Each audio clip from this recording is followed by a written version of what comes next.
ॐ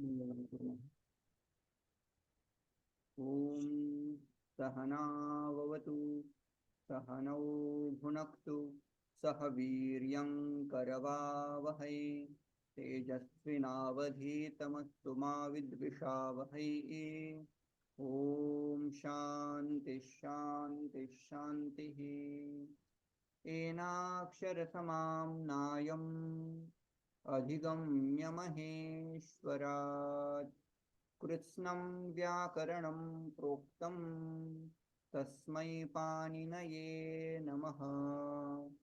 येन धौता गिरः पुंसां विमलैः शब्दवारिभिः तमश्चाज्ञानजं भिन्नं तस्मै पाणिनये नमः। नमो नमः। गतकक्षायाम् अस्माभिः वर्ण उच्चारण विषये अभ्यंतर प्रयत्न बाह्य प्रयत्न इत्येषां विचारं करिष्यामः इति चिन्तनम् आसीत्। तत्पूर्वं स्थान विषये सम्यक्तया अस्माभिः विषयः अग्रे नीतः। तत्र वर्णानाम् उच्चारण स्थानं किं किं तद्विषये श्लोकाः दृष्टाः अस्माभिः। पुनः एकवारं स्लैड् दर्शयामि।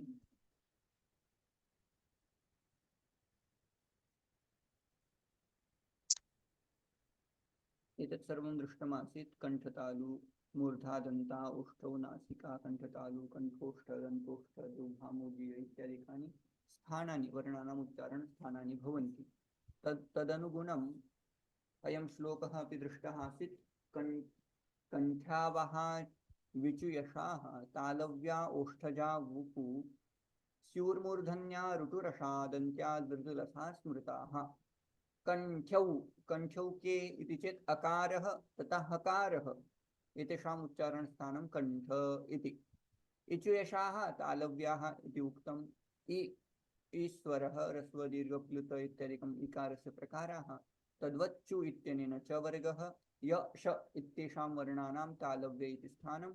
ओष्ठजौ उ उ वकारस्य नाम व तथा प फ ब भ म पु इत्यस्य वकारस्य न उ इति स्वरस्य क्षम्यताम् उ प्लस प फ ब भ म एतेषाम् उच्चारणस्थानम् ओष्ठ इति ओष्ठे इति वर्तते। स्यूर्मूर्धन्या ऋटुरसाः ऋटुरसाः एतेषाम् उच्चारणस्थानं मूर्धन्य। लृतुलसाः दन्त्याः स्मृताः लृ नाम लृ इति स्वरः तु इति तथ ददन ल स इत्येषां वर्णानां दन्ते इति स्थानम्। क ख ग घ ङ एतेषां वर्णानां जिह्वामूल इति स्थानम् उक्तम्। वकारस्य दन्तोष्ठः इति प्रकारः उक्तः बुधैः।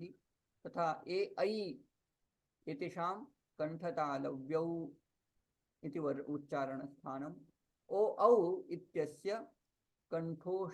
कण्ठोष्ठजौ नाम कण्ठोष्ठ इति स्थानम्। एतत् सर्वम् अस्माभिः ज्ञातमासीत्। पुनश्च तत्र ए ऐ ओ औ इत्येषाम् इतोपि विवरणं दीयते उच्यते च। अर्धमात्रा तु कण्ठस्य एकार ऐकारयोर्भवेत्। ओकार औकारयोः मात्रा तयोः विवृत्त संवृत्तम् इति उक्तम्। नाम किम् एकार तथा ऐकार इति स्वरद्वयं तथैव ओकार तथा औकार एतेषां स्वराणां तत्र उच्चारणकाले कण्ठ तत्र स्थानं यद्वर्तते तद् आर्धमात्रिकं भवति। नाम पुनः अत्र अयं विचारः द्रष्टव्यः भवति। कः विचारः? एकार ऐकार ओकार औकार इत्येषां वर्णानां निष्पत्तिः केन केन भवति। एकार यदि पश्यामः एकारं तत्र ए इति वर्णः अकारेण तथा इकारेण संयुक्तः सन् एकार इति वर्णः निष्पद्यते। तत्र अकारस्य मात्रा कियती भवति इति चेत् कण्ठस्य नाम कण्ठ अकारस्य अर्धमात्रा। अर्धमात्रिकः कण्ठः। अपरं किम् इकारः तु सार्धमात्रा नाम 1.5 is called sarg. Okay. So मिलित्वा अकार इकार मिलित्वा द्विमात्रिकः एकारः दीर्घ एकारः इति उच्यते। इति कृत्वा एकार ऐकार ओकार औकार एते सर्वेपि दीर्घस्वराः न तु ह्रस्वः। ओके। एकार इति ह्रस्वः इति न वक्तुं शक्यते। ह्रस्व दीर्घ इति वदन्ति जनाः, किन्तु तद् न साधु प्रयोगः। एकार अपि दीर्घः एव भवति, ऐकार अपि दीर्घः एव। तद्वत् ओकारः दीर्घः, औकारः अपि दीर्घः एव भवति। ह्रस्व कदापि न भवति इति उच्यते। अधुना एतत् जातं कण्ठस्य अर्धमात्रा भवति। अस्य अर्धमात्रा अत्र विद्यमानः ओकारे विद्यमानः कण्ठभागः तस्यापि अर्धमात्रा भवति। पुनश्च तयोः भेदः कः इति चेत् उच्यते अकारः तथा एकार ओकारयोः मध्ये विद्यमानः यः अकारः वर्तते सः अकारः संवृत्तः भवति, क्लोज भवति, छोटा वाला भवति। While pronouncing A, there is a kantha sthanam, right? That kantha sthanam is samvrittam, closed. And when we say I and au, that time that same akara it becomes vivrutta. Vivrutta in the sense it will be open. Our galabila will be open while pronouncing I. Inside we cannot show it, but inside it gets open. Okay, that is the topic of experience. Next, so this was the summary we had already done in previous class. Akar, so that I is ardhamatra too. There are two ways of explanation. Some acharya, few acharya, they say akara is ardhamatrikam, or there are two more acharyas or other acharya, they say akara also can be taken one matra, ikara can be taken one matra plus one matra, dvimatra. Similarly, a is one matrik, e is one matrik, all together will become dvimatrik aikar. तो दोनों तरफ दोनों वे से हम ले सकते हैं। आकार की अर्धमात्रा और इकार की डेढ़ मात्रा बना करके ए इसकी दो मात्रा हो जाती है, नहीं तो आकार की भी एक मात्रा इकार की भी एक मात्रा दोनों मिला करके कर देंगे दो मात्रा। No, I'm asking about the third one, a plus e. वैसे ही Okay. नहीं तो इसकी आ की एक मात्रा ई की एक मात्रा ऐसे दोनों को मिला करके हम कर देंगे आई। यहाँ लिखते समय ऐसा दीर्घ वाला लिखा है, छोटा कर दूं क्या ये भी? इसकी मात्रा एक मात्रा पकड़ लो अभी फिलहाल। एक मात्रा प्लस एक मात्रा,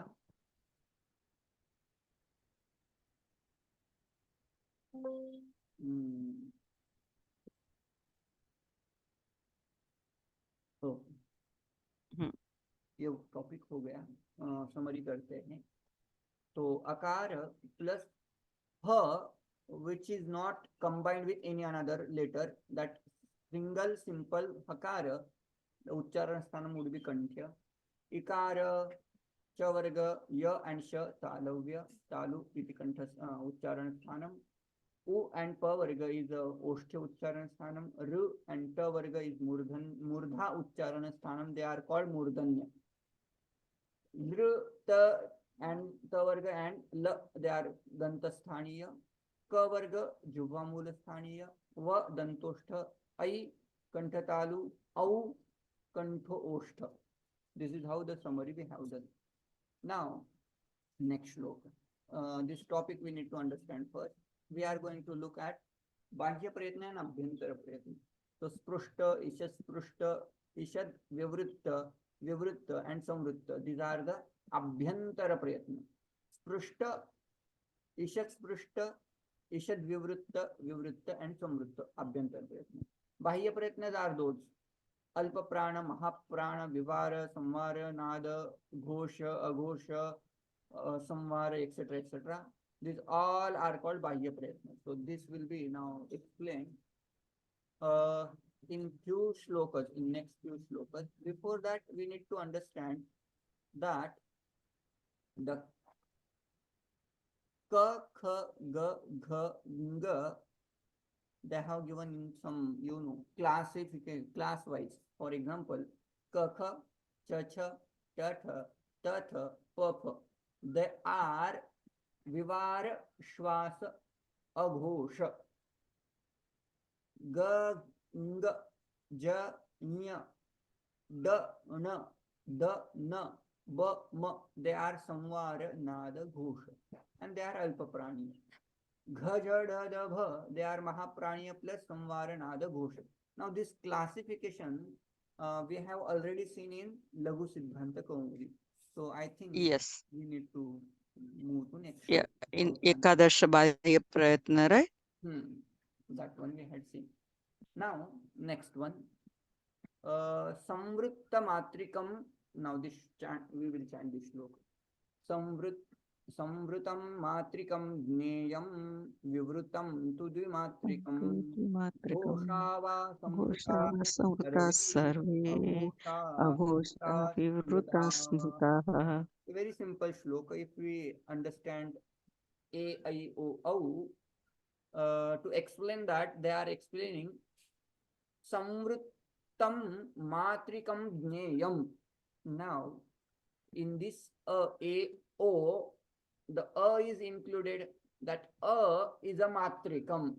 In previous shloka, it was said it is ardha matrikam. In this shloka, they are saying matrikam, matrikam jneyam, samvrittam मात्रिकम ज्ञेयम. ये जो है इसकी एक मात्रा है. प्लस उ, इसमें आने वाला जो है उसकी भी क्या मात्रा है? एक मात्रा है. संवृत्तम मात्रिकम ज्ञेयम. And little bit they are changing. They are saying विवृत्तम तु द्विमात्रिकम. लेकिन यहाँ आने वाला जो है इसकी मात्रा अभी बोल रहे हैं द्विमात्रिकम. ये क्या हो गया? द्विमात्रिक हो गया. ओके. And again, घोषावा संवृता सर्वे अघोषा विवृता स्मृता. ओके. अभी टॉपिक समझते समय इसकी मैंने सिर्फ उदाहरण के लिए दिया, लेकिन आप क्या समझिए, अकार ये जो है ये संवृत्त है और उसकी एक मात्रा होती है. वैसे ही ये जो स्वर है, इस स्वर की कौन सी मात्रा आप जानेंगे? द्विमात्रिक. दीर्घ उसको जानेंगे. द्विमात्रिक मतलब दीर्घ, एक मात्रिक मतलब ह्रस्व.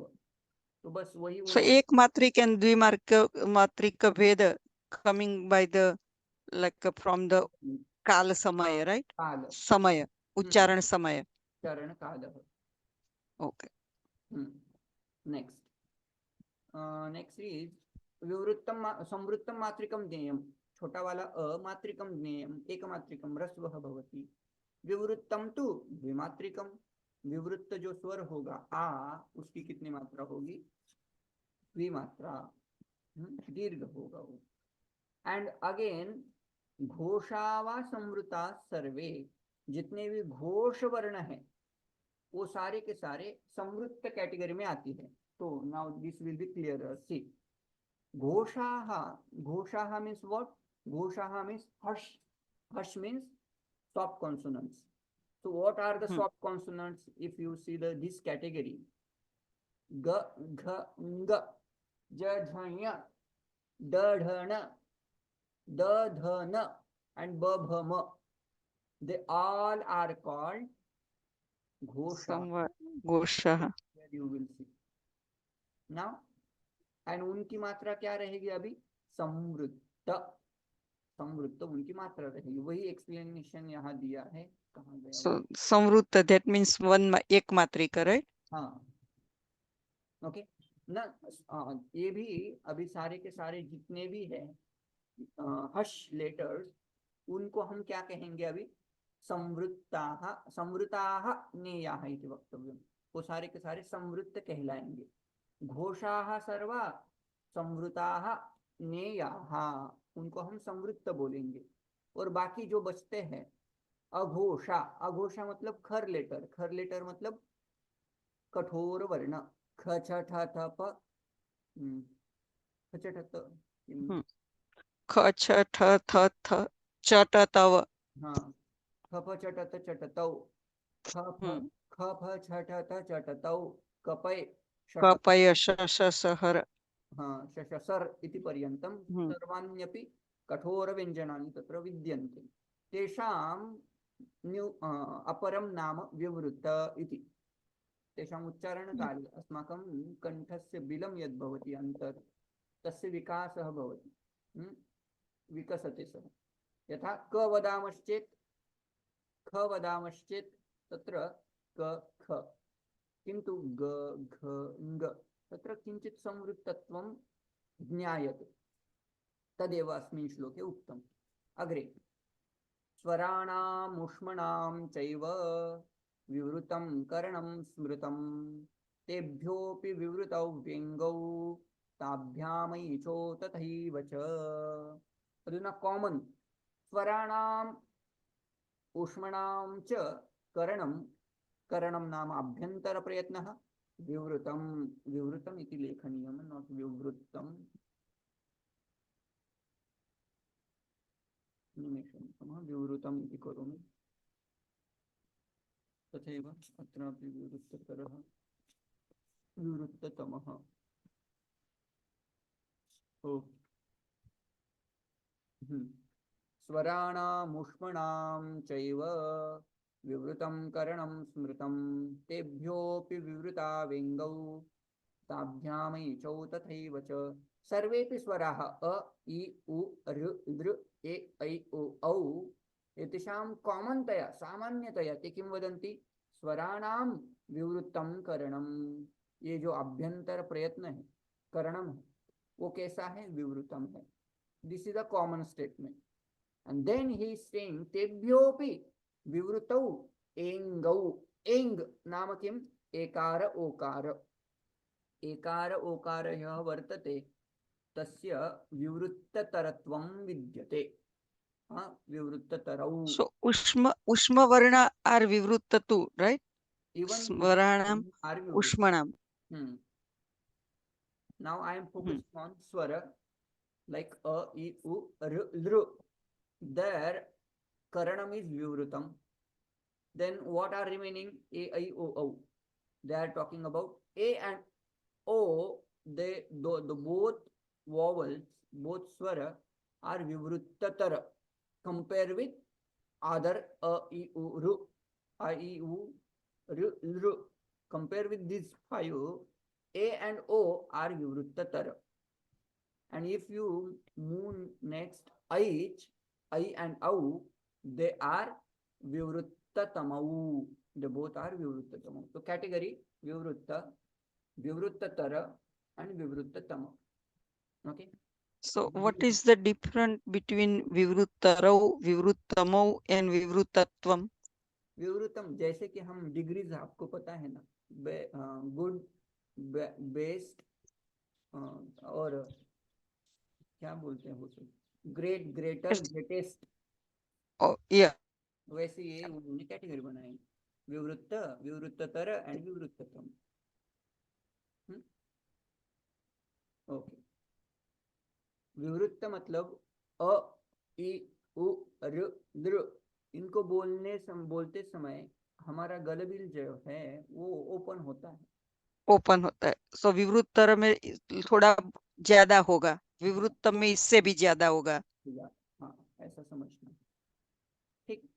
और ऊष्म वर्णानां विवृत्तत्वम् अर्धम एव इति अष्टत्रिंशत्, अष्टत्रिंशतितमी या कारिका तत्र अस्माभिः द्रक्ष्यते। नाम ऊष्मवर्णाः ये सन्ति तेषां विवृत्तत्वं विद्यते, किन्तु कीदृशम्, अर्धमेव इति अस्ति। तस्य कृते सो what is विवृतत्वम? विवृतत्व, विवृत्तत्वं नाम, विवृत मीन्स ओपन। हाँ, उनका जिन जिन वर्णों का उच्चारण हम करते हैं, उनका उच्चारणत्व विवृत्तत्व शब्द से, करणत्व विवृत्तत्व शब्द से बताया जा रहा है। Okay.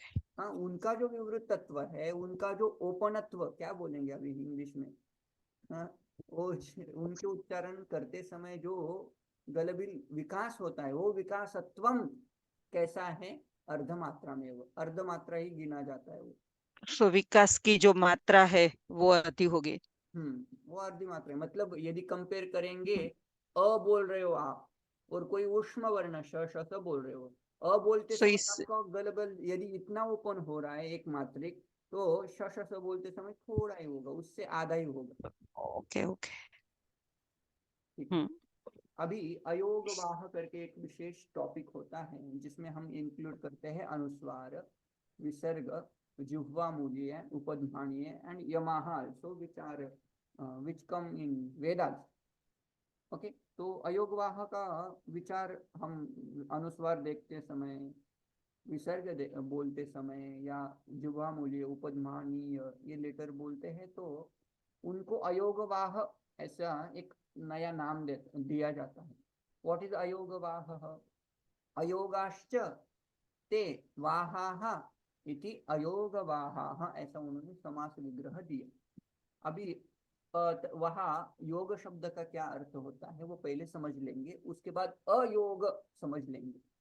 युज्यन्ते इति योगः, वर्ण समाम्नाये पाठयोगं प्राप्नुवन्तः योगाः इति उच्यन्ते। नाम वर्ण उच्चारण काल में, वर्ण समाम्नाय में, अक्षर समाम्नाय में, उनके पाठ योग में जिनका उपयोग होता है उनको योग बोलते हैं। जैसे कि सारे के सारे स्वर वर्ण, वैसे ही व्यंजन वर्ण, ये सारे के सारे क्या कहेंगे, योगाः कहलाएंगे। ठीक है। अभी अयोग क्या है? न योगाः अयोगाः, वर्ण समाम्नाये स्वाश्रयं विना पाठयोगम न अश्नुवानाः अयोगाः। अभी क्या इसका अर्थ क्या? अभी दोनों कंपेयर करके मैं बताता हूँ। स्वर हो या व्यंजन हो, इनका उच्चारण करते समय इनका स्वाश्रय से उच्चारण किया जाता है, अ ई कोई भी वर्ण हो। लेकिन जब हम अनुस्वार बोलते हैं, अनुस्वार बोलते समय किसी अन्य का सहाय लिए बिना इनका उच्चारण नहीं किया जा सकता। वैसे भी वो चाहे विसर्ग हो, चाहे उपध्मानीय हो, चाहे जिह्वा मूल्य हो, ये अपने खुद की सहायता से उनका प्रोनाउंस किया नहीं जा सकता। इन द सेंस द अयोगवाहाः they will not be pronounced without the help of other letters. That's how Yeah, they just are like called we अयोगवाह। learned before, right? We learned before swaraha swayam rajate, right? हाँ, स्वयं राजन्ते इति स्वराः इति उक्तम्। Hmm. तद्वत् अयोगवाहाः न भवितुम् अर्हन्ति। अयोगवाहानाम् उच्चारणकाले अन्येषां वर्णानाम् अपेक्षा भवति एव। अनुस्वारस्य कृते परवर्णस्य आवश्यकता भवति, पुनश्च गत नाम पृष्ठतः विद्यमानस्य स्वरस्य आवश्यकता भवति। जैसे कि हमें बचपन में ऐसा सिखाया गया है, कैसा? अ आ इ उ उ ऋ लृ ए ऐ ओ औ। बाद में हमें सिखाते थे अह। वो अम इतना ही नहीं होना चाहिए, आम, इम, ईम, उम, ऊम, रुम, रुम, ये भी हो सकता है ना? बेसिकली you cannot pronounce अनुस्वार without the help of स्वर। वो दिखाने के लिए उन्होंने एग्जाम्पल के तौर पे उन्होंने सिर्फ अ रखा, इसलिए हम हमेशा बोलते हैं।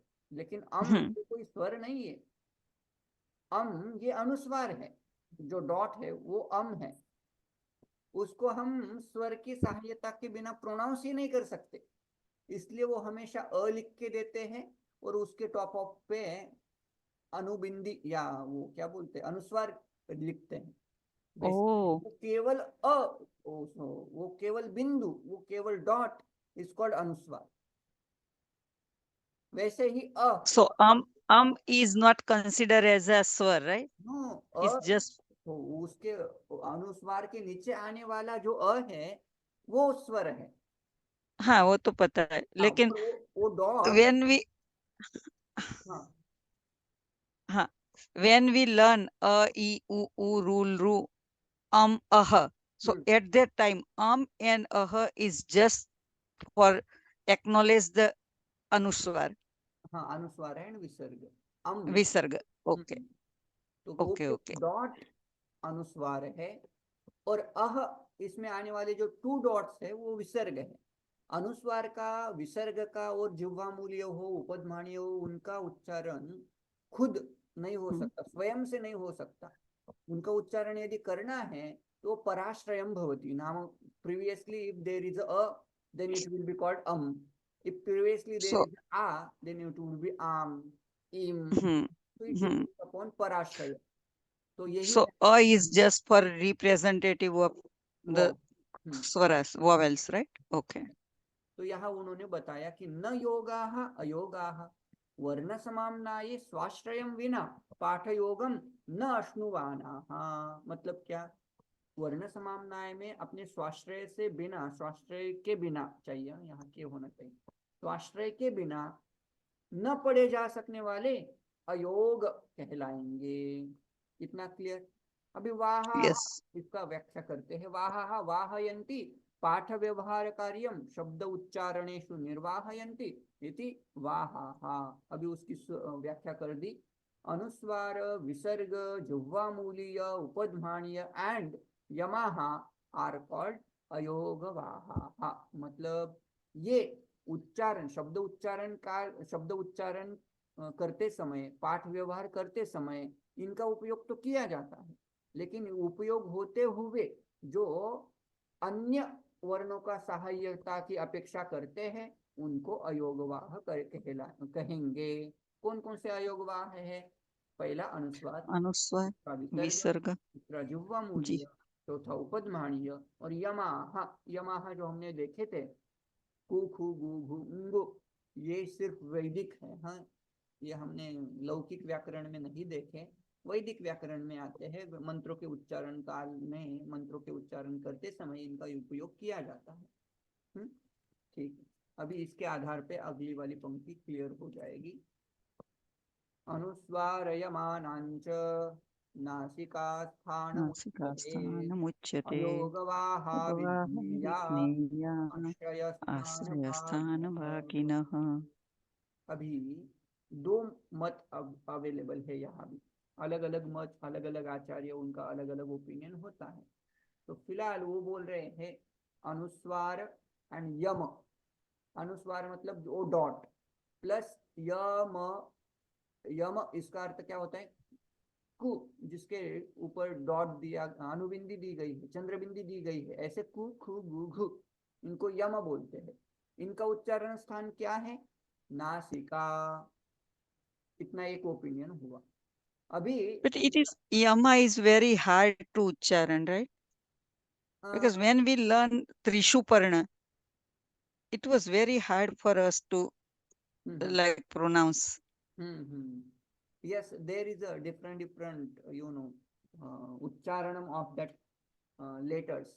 तो हम यदि आगे वो मंत्र वगैरह यदि एग्जाम्पल के तौर पे रखने हैं तो मैं रखूंगा। जब ये सारी पाणिनीय शिक्षा पढ़ा के समाप्त कर देंगे, उसके बाद कौन सा वर्ण हाँ, please, पर, please. हाँ, ये सब देखेंगे।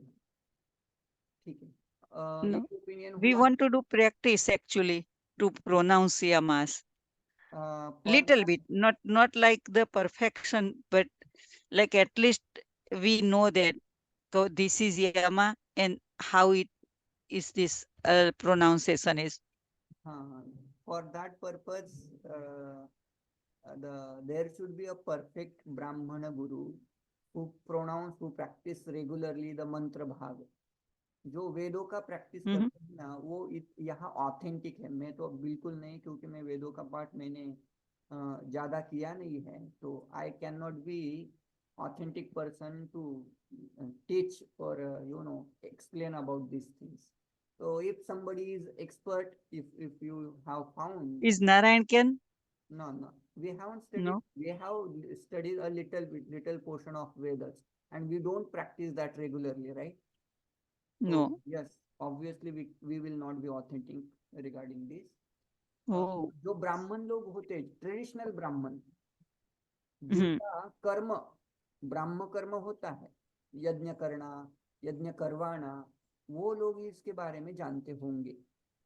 हम्म उनसे यदि पढ़ते हैं कैसे वेदों का उच्चारण, जो पाठशालाएं होती, जैसे कि अपने गोविंद स्वामी जी है ना, गोविंद देव जी, हम्म उनकी पाठशाला में वेदों का पाठ पढ़ाया जाता है।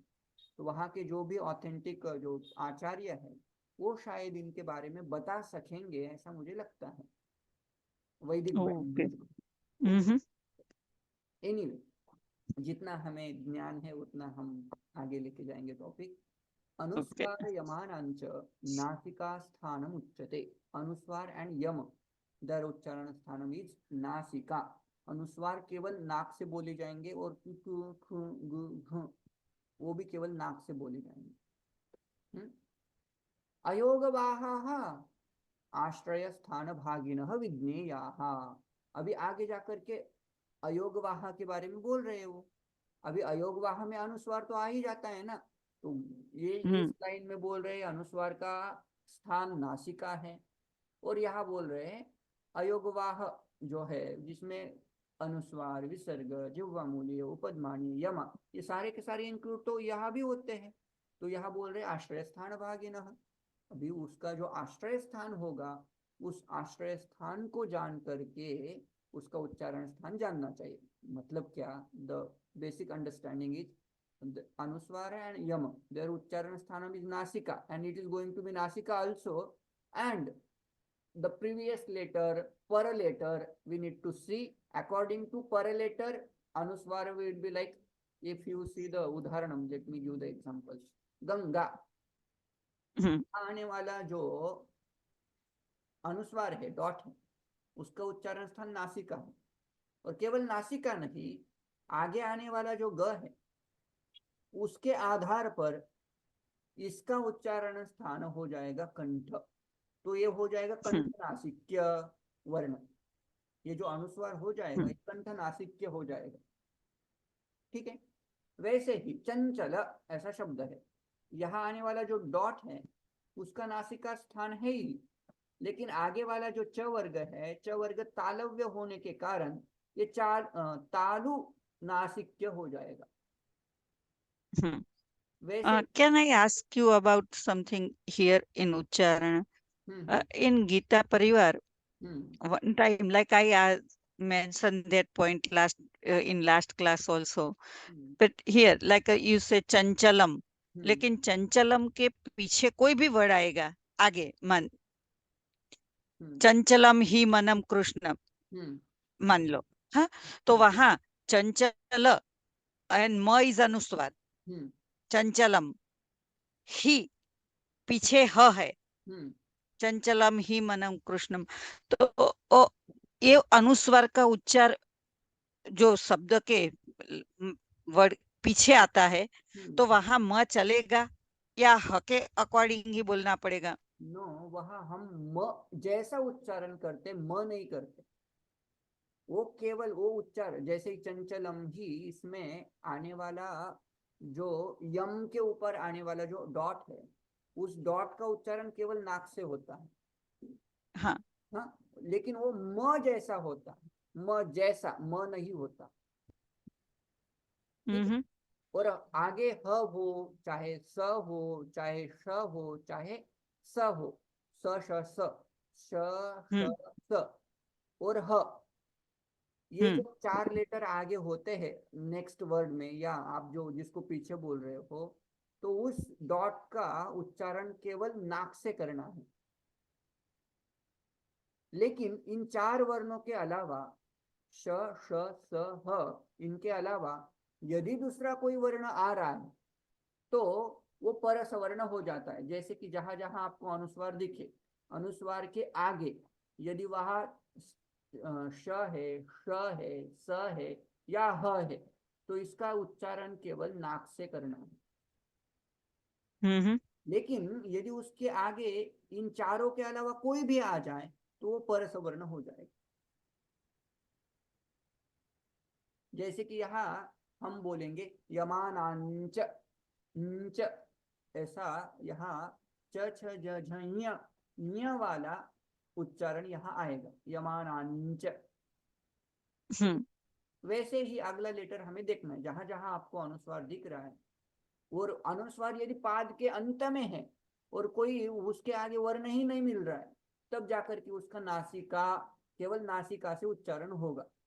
लेकिन यदि उसके आगे कोई वर्ण आ रहा है और वो वर्ण श श स और ह इसके अलावा है, तो वो परसवर्ण हो जाएगा।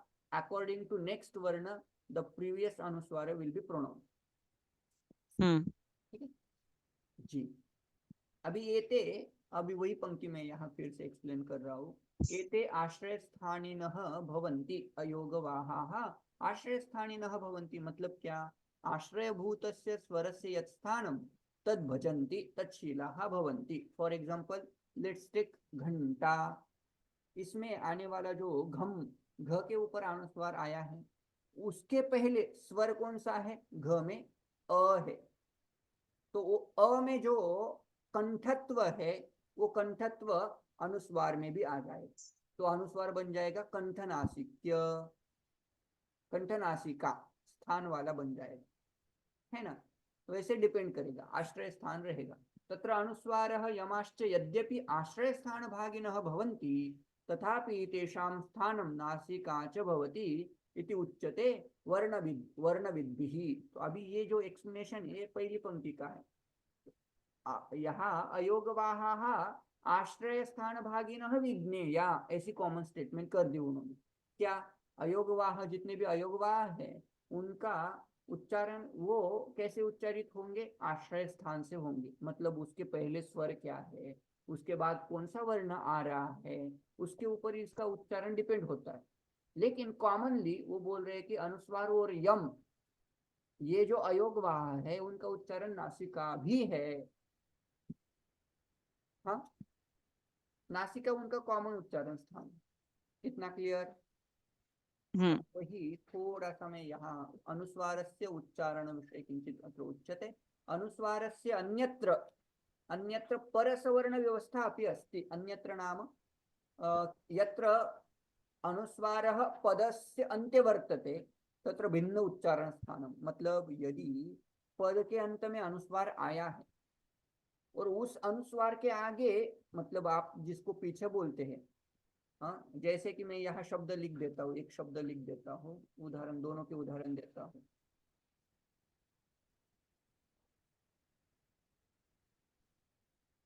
अभी ये दो एग्जांपल में दे रहा हूँ यहाँ।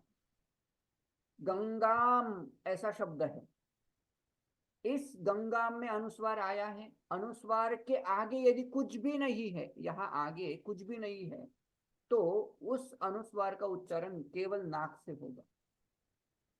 लेकिन यदि उस अनुस्वार, यहाँ यदि दूसरा एग्जांपल, यदि अनुस्वार के आगे कोई वर्ण है, तब उस अनुस्वार का उच्चारण केवल नासिका से न होते हुए परसवर्ण होगा। परसवर्ण व्यवस्था भवति नाम किम? अनुस्वारस्य अग्रे यदि ग लेटर वर्तते, ग लेटर बिलोंग्स टू कंठस्थान, and the last letter of kanthasthana or the ka varga will be ng. So this anuswara will be pronounced along with ng letter। और इसको, इसके आगे वाला, इसमें ग में आने वाला जो वॉवल है अ, वो कंठ होता है, अकार कंठस्थानीय इति कृत्वा यह अनुस्वारः विद्यते तत्र कंठ नासिकत्वम् आयाति, परसवर्णश्च भवति इति तस्य आश्रयस्थानिनं ज्ञातव्यम्। ठीक है। तत्र उत्तर व्यंजन हम्म सवर्णत्वम अपि अनुस्वारस्य भवेत्। यहाँ परवर्ण जो होता है उसका क्या लेना है? सवर्णत्व लेना है। वैसे ही चंचलत्वम, घंटा, दंत, पंपा इति सर्वं ज्ञातव्यम्। किंतु हकारः सकारः शकारः सकारेषु शकारेषु इति भवेत्।